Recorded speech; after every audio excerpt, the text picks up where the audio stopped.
អូយចុកចាំណាំងក្នុងសួនប្រមាន់ដូចយកកំបិតមកកាត់បេះដូងប្រមាត់ឲ្យដាច់ដុំ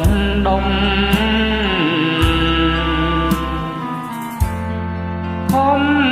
រែងខំពុនងុនដូចរែកភ្នំម្លែងសំឲ្យខ្ញុំទ្រាំរួងដេញបានផ្លែឈើរងកើគង់ជ្រុំចោលតងគិតចង់ណាស្រង់នួលអងប្រៀបដូចខ្លួនបងនឹងកែវក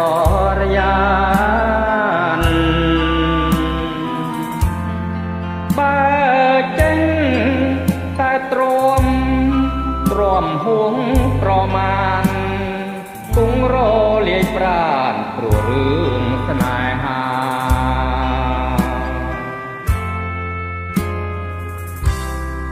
តឹងទ្រូងខ្លាំងណាស់ម្យ៉ាងថ្លៃខ្ញុំអើយតើគិតដេញឡើយឲ្យស្បើយទុកខា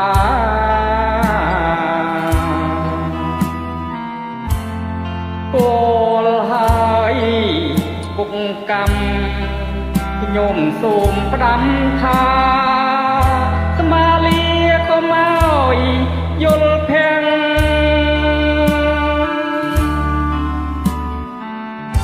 គឺចិត្តស្អិតទ្រូងរងជាដំបើរុនដៅជ្រួជ្រើឈៀងខ្មៅមិនគួរខ្លួនខ្លៅឲ្យមកប្រឡាំង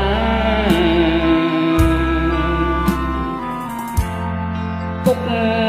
កម្មងងឹតសុទ្ធសឹងច្រវាំងបើរឹងប្រឹងស្មាំង